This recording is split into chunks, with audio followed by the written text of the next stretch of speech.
if you've ever been through some shit of any variety, it's kind of what has gotten you to where you are now, you know? So I never look back and think, man, I wish all these crazy, just whatever things never happened to me. Those sucked.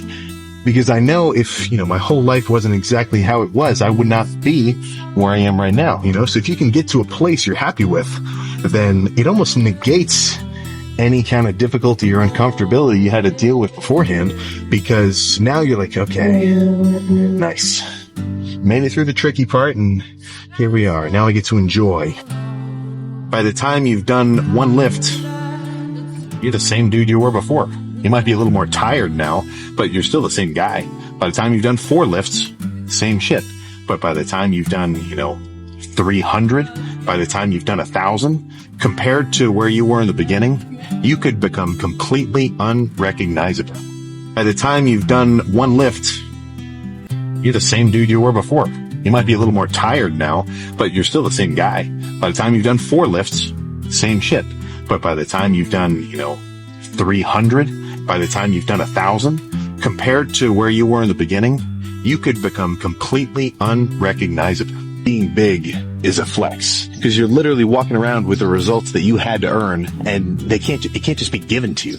You can't just be given years of hard workouts, right? It's not like driving a fancy car or wearing fancy clothes or having an expensive watch. Things like that can be given. Whereas, if you get a big set of biceps, no matter how you got them, it took you at least a fucking while. You gotta have something more, You're not meant to just wake up, go to work, come home and chill and watch TV because you're bored from work, and then go to sleep and repeat the process. You gotta have more than that. And even if you are feeling a little bit tired, dude, there's a difference between being actually exhausted and being, just kind of tired because you've been laying down in bed for a little while and you're not really feeling that motivated to get up. I've been lifting for a pretty long time, and I'll still have days, especially when I have a lot of, extra responsibilities during the day and I don't get to just chill and be perfectly prepared for the lift. I'll still have fucking days where I'm like, oh, geez, I'm so fucking tired. But then you get in the car, you take your pre-workout, the caffeine starts to kind of hit you. And then even if I'm still tired after that, once I do my first 2 sets, I'm in the zone. It's usually on a leg day. Legs must just hit me a little bit harder.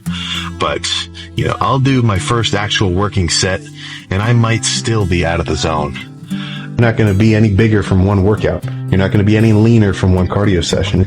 Any progression when it comes to changing your body's composition is going to take weeks, months, years even, depending on what you're really aiming for. But in terms of actually noticing any changes go by, you're not going to see it. It's not the nature of things. It has to add up and accrue over time before you start to notice anything serious. If you see a drip coming from the ceiling, 2 drops of water, who cares? If you spill that on the floor right now, it wouldn't matter. But if it kept dripping and kept dripping and kept dripping, holy crap, man, you got a freaking flood. So that's where it's kind of on you to hold yourself accountable, because if you don't consistently put it in and keep yourself in the green of I'm 0.01% more or whatever, and kind of pushing yourself towards making sure that whatever goals you're aiming for, you're actually putting in the work towards, then before you know it, you're going to be the opposite situation where every day you're getting 1% worse. That's a damn nightmare, right? That's the complete opposite of what we're all kind of aiming for.